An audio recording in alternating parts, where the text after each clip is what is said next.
everyone, welcome to the Hindu Current Affairs for Beginners. Let's start our today's session.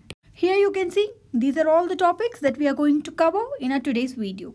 The first article is Il&Fs ignored risk assessment reports while extending loans. This article comes under GS paper 2 under the topic of governance and also under GS paper 3 under the topic of economy. First, let us see what is this Il&Fs. Il&Fs is Infrastructure Leasing and Financial Services Limited, is an infrastructure finance company. That means it will fund the infrastructure projects and it is registered with the Reserve Bank of India as a systematically important non-deposit accepting core investment company. So what is the crisis of this Il&Fs? We have been seeing in news very often. This Il&Fs has run out of cash and it has defaulted many payments to its investors and it had failed to service its commercial papers on the due date. That means the company has run out of cash and it is facing a liquidity crunch. It has piled up too much of debt to be paid back in short term while revenues from its assets are skewed towards the long term. So here you can see in this article itself there is a concept known as negative spread. That means, see, they have lent some money for which they charged interest, which will they get, and that interest rate is less comparing to the amount they borrowed. For the amount they borrowed, they have to pay the interest rate. Here the interest rates are higher and this amount they used for investing.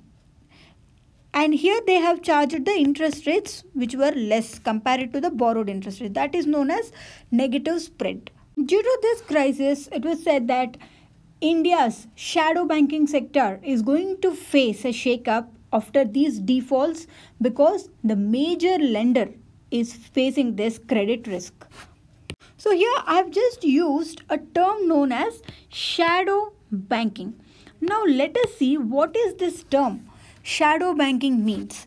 This shadow banking refers to all the non-bank financial intermediaries that will provide services similar to that of traditional commercial banks.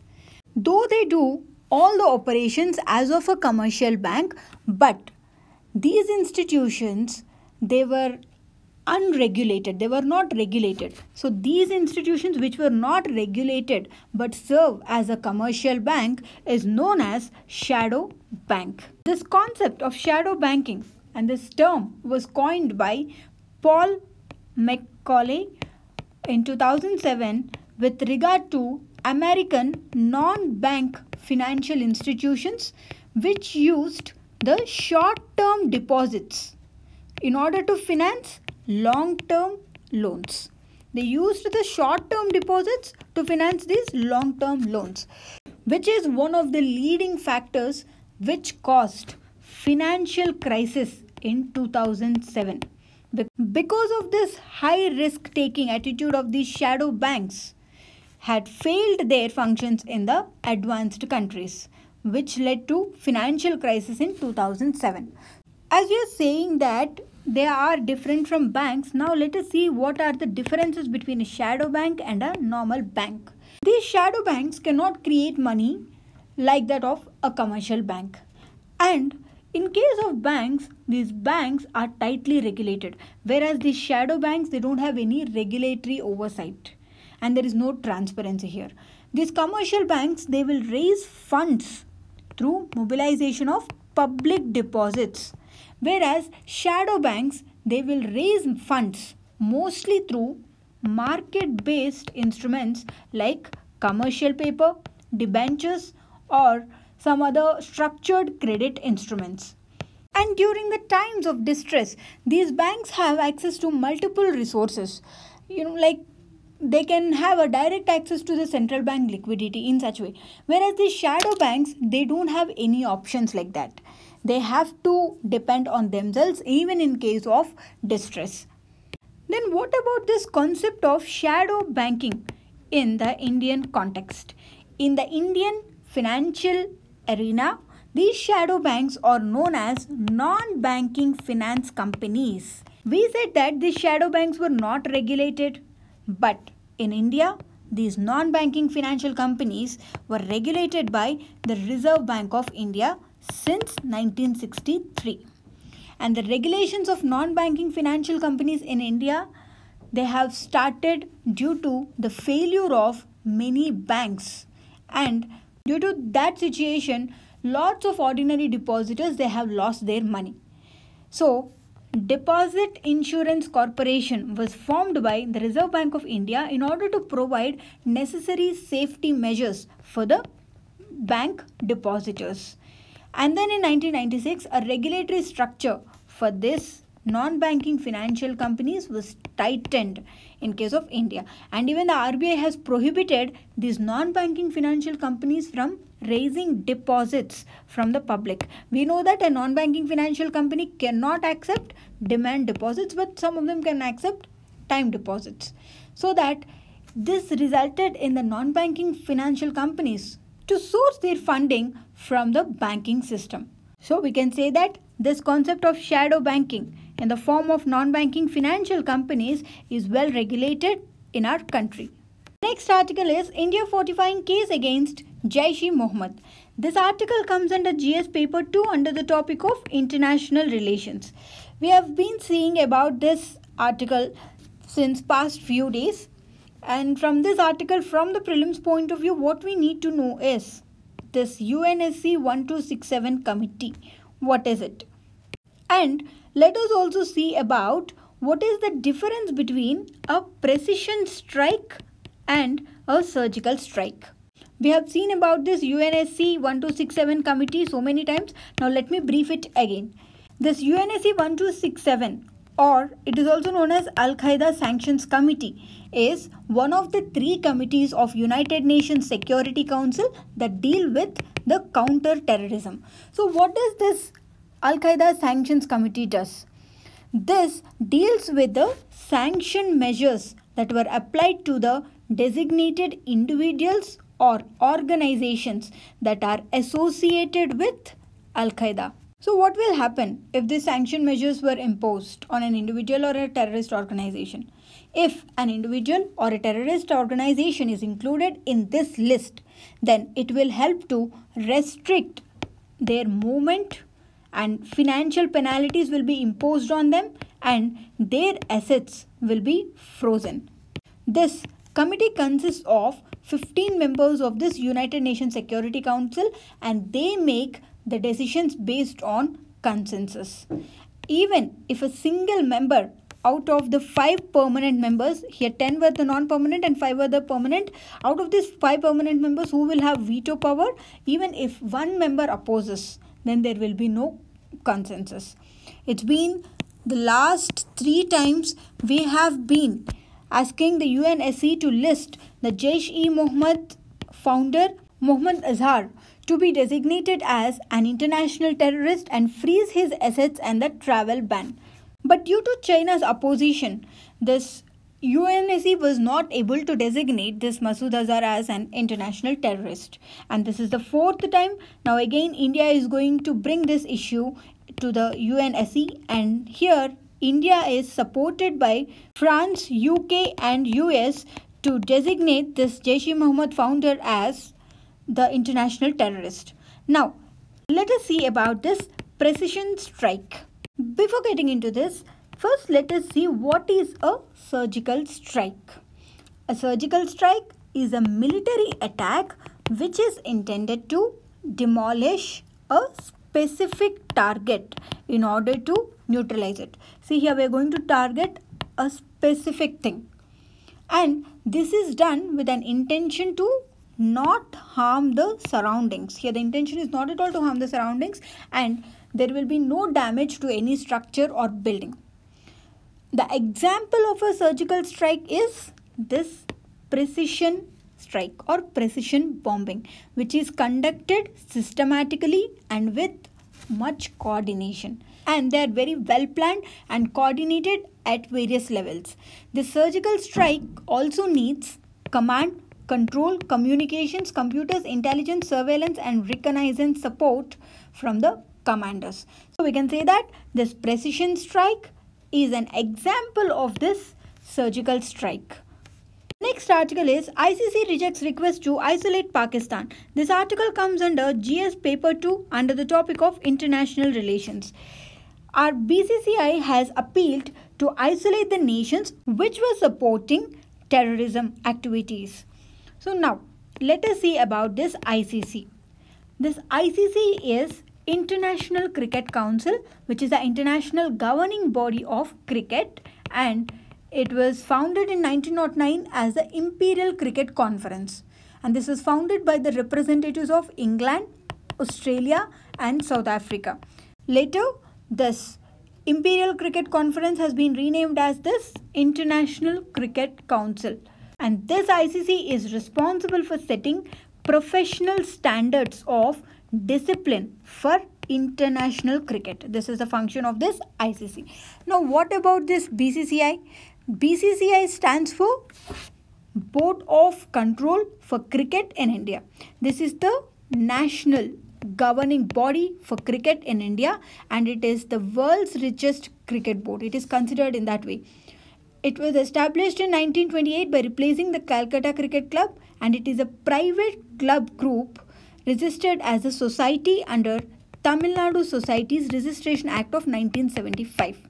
And this BCCI is a member of this International Cricket Council, and it has authority to select players, umpires, officials to participate in the international cricket events, and it will exercise the control over them. And from the prelims point of view, this article is not of much importance. The next article is A Tale of 6 Elephants Using One Corridor in 2 Countries. This article comes under GS paper 3 under the topic of environment, and the subtopic here is conservation. From the prelims point of view, from this article, what is important here is just note down this Pataria Hills Reserve Forest located in Assam. Now let us see what is meant by this reserved forest. We had an act known as Indian Forest Act of 1927. This act has divided the forests into 3 categories. One is reserved forests, protected forests, and the third thing is unclassified forests. What are these reserved forests? These forests will be under the direct control of government, and public entry is not allowed for collecting timber or grazing of their cattle. As these forests are the most restricted forests, here the government will have property rights on these forests, and in the reserved forests, most of the uses by the local people is prohibited unless a special permission from the forest officer is provided. Next, what are these protected forests? The state government is empowered to constitute any land other than the reserved forest as protected forests, and even on these forests the government will have the property rights, and under the protected forest the government will retain the power to issue rules regarding how to use such forests, and they have the power to reserve specific tree species in the protected forest. This power can be used to establish state control over the trees whose timber, fruit or other non-wood products have revenue raising potential. And in these areas, the local people were allowed to collect fuel, wood, timber and graze their cattle without causing any serious damage to the forests. Next, what are these unclassified forests? These are the ones where there will be no restrictions for cutting the trees and grazing the cattle. The next article is The Basics Are Vital. This article comes under GS paper 2 under the topic of issues related to health. From this article, now let us see about 2 things. One is what are the objectives of this national health policy and this national health mission. First, let us see about this national health policy of 2017. The aim of this policy is to provide health care in an assured manner to all the citizens by addressing their current, and emerging challenges that will arise from the constant changing socio-economic and technological scenarios. This national health policy was formulated with the main aim to raise public healthcare expenditure by the government. To what extent it wants to raise? It is to make it 2.5% of the gross domestic product. And the another objective is to bring in a comprehensive package that will include the care for all these non-communicable diseases, mental health, rehabilitative care services, all this. For all this, it has proposed to bring in a comprehensive package and to provide free diagnostics, free drugs and emergency and essential healthcare services in all the public hospitals in order to provide healthcare access and financial protection. And it has proposed and it had laid down some standards in order to improve the regulation of this public healthcare. And the most important thing here is it focused on this healthcare and wellness centers in order to provide primary healthcare. The other objectives of this national health policy were clearly listed down in our core video notes. Please refer to it. Next, let us see about this National Health Mission. The National Health Mission, it has two submissions in it. One is National Rural Health Mission and the other thing is National Urban Health Mission. And this particular scheme has 6 financing components. They are National Rural Health Mission and the RCH, which is Reproductive Child Health Care, and the other thing is National Urban Health Mission, which includes population above 50,000, and the other thing is Flexible Pool for Communicable Disease, Flexible Pool for Non-Communicable Diseases including Injury and Trauma, and Infrastructure Maintenance and Family Welfare Central Sector Component. These are all the 6 financial components of this scheme, and these two are the submissions under this National Health Mission. Now let us see what are the goals of this National Health Mission when it was launched.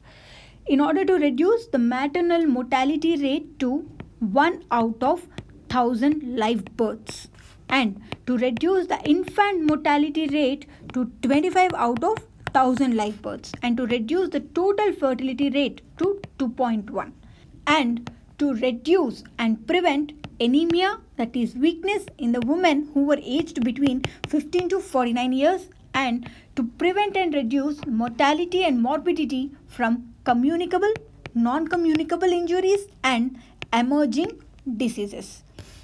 And the other important aspect is to reduce annual incidence and mortality from tuberculosis by half. It has to be reduced by half.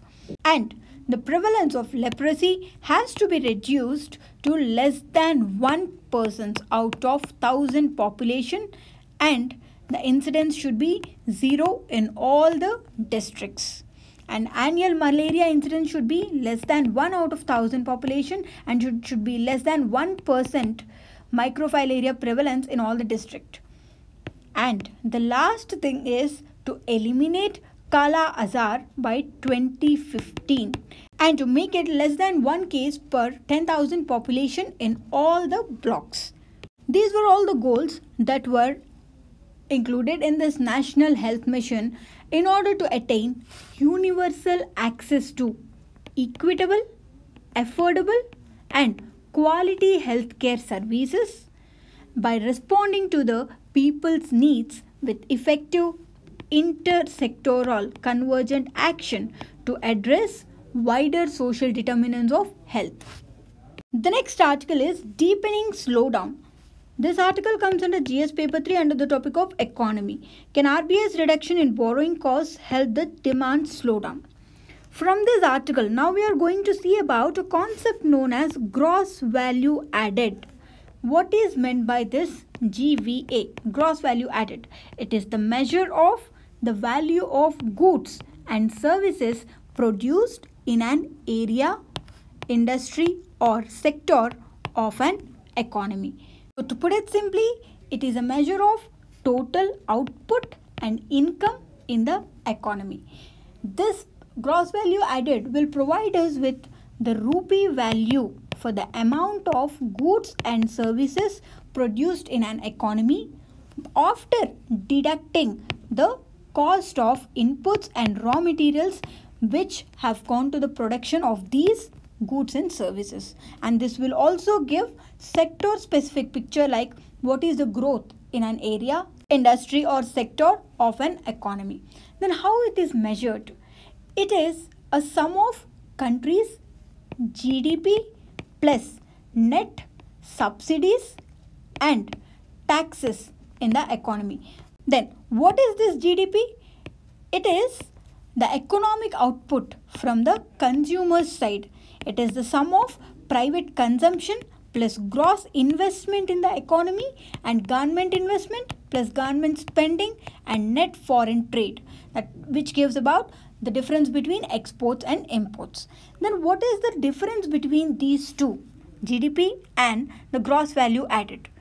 This gross value added will give us a picture of what is the state of economic activity from the producer side or the supply side, whereas GDP will give us the picture from the consumer side or the demand perspective.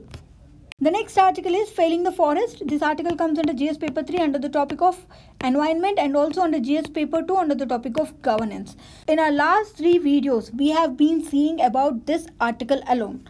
We have been seeing about this Forest Rights Act of 2006. For clear details, please refer to our March 1st and 2nd videos. The next article is Spacex Capsule Docks on ISS. This article comes under GS paper 3 under the topic of space. What is this Spacex? Space Exploration Technologies Corporation is a private aerospace manufacturer and space transport services company which is in United States. It is this company which has developed Falcon 1 and 9 launch vehicles which were reusable, that benefits in reducing the cost of launch. And this company has also developed Dragon spacecraft in order to supply cargo to this International Space Station. Then what is this SpaceX Dragon capsule? This Dragon is a partially reusable spacecraft that is being developed by this SpaceX, and this Dragon capsule is capable of both manned and robotic operations. Next article is Saved 8,300 megawatts with LED lights alone. This article comes under GS paper 3 under the topic of energy. From this article, now let us see about a scheme known as Ujala scheme. What is this? This Ujala stands for Unnat Jyoti by Affordable LEDs for all. The objective for launching this scheme is to save energy consumption by distributing LED bulbs which are energy efficient, and this is a scheme by the Ministry of Power. It is LED based domestic efficient lighting program, and under this the LED bulbs will be distributed. It wants every home in India to use LED bulbs so that the net power or energy consumption rate will come down and the carbon emission rates will also be checked. This scheme will not only help reduce the consumers' electricity bills but will also contribute to energy security of the country, as the LED bulbs have a very long life, almost 50 times more than the ordinary bulbs and 80 times with that of this CFL, and it will provide both energy as well as cost saving. Then who is implementing this scheme? It is implemented by Energy Efficiency Services Limited. This is a joint venture of public sector undertakings under the Ministry of Power which is implementing this Ujala scheme. The next article is Unauthorized Surcharging Hurting Online Payments. This article comes under GS paper 3 under the topic of economy. From this article, now let us see what is this MDR.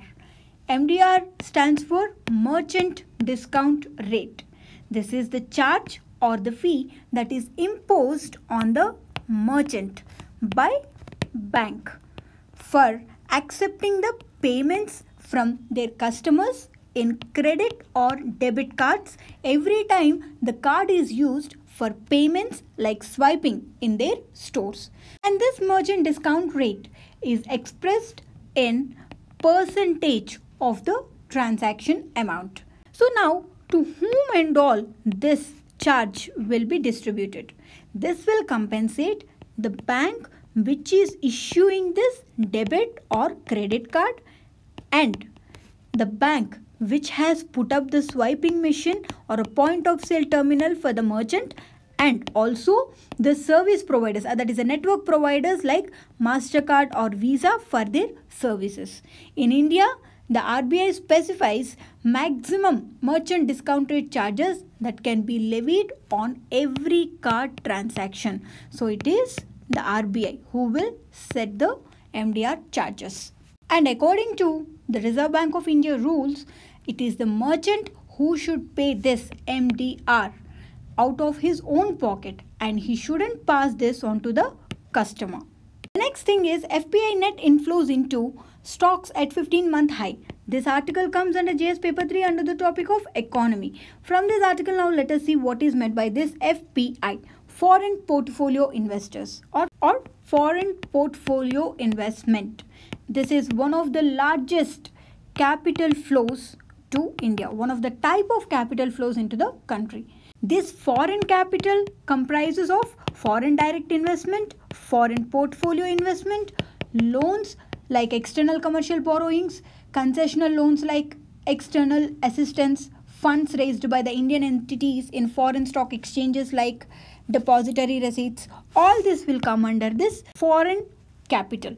Whereas here these FDI and FPI are the major type of this capital flows into the country. Of this two, this foreign portfolio investment is the investment made by the foreign investors in Indian bonds, shares, treasury bills, state development loans, corporate bonds. With all these, they were allowed to invest in these kind of instruments. Though they are investing in these, but they are not allowed to take control or ownership of these assets in which they are investing. This is because this foreign portfolio investment is considered as very fluctuating and it is less reliable. According to India's FPI policy, investment up to 10% shareholding by a single foreign investor in an Indian firm will be considered as FPI, and if it is above 10%, then that will be considered as FDI. The next article is Niti Aayog to draw up list of non-core assets of central public sector undertakings for monetization. This article comes under JS paper 3 under the topic of economy. From this article, now we are going to see about an institution known as DIPAM, Department of Investment and Public Asset Management. What is this DIPAM? This DIPAM functions under the Union Finance Ministry.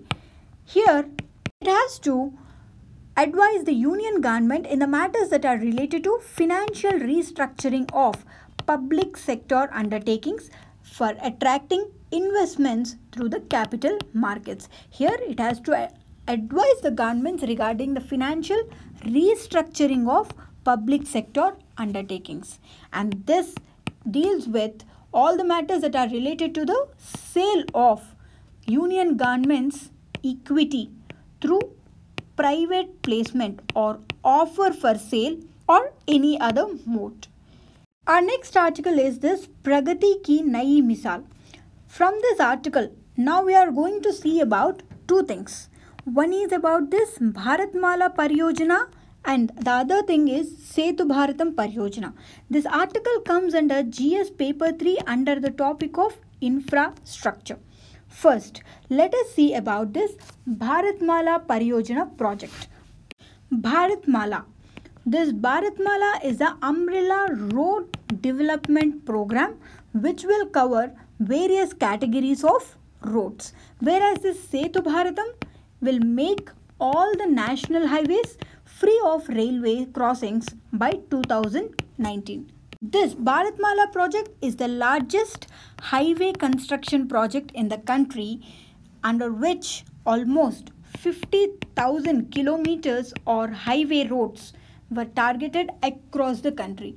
This Bharatmala project will look to improve the connectivity, particularly on economic corridors, border areas and faraway areas, with an aim to improve the cargo and to boost exports. This Setu Bharatam project is to make all the national highways free from the railway crossings by 2019 in order to prevent the frequent accidents and loss of lives at the level crossings. Now let's see our today's prelims questions. So the first question is related to this merchant discount rate. And the next question is, I have given a statement here and try to find out to which of the following this statement refers to. Try to answer these questions and post answers in the comment box. In our tomorrow's video, we'll see a detailed explanation for these videos. Thank you.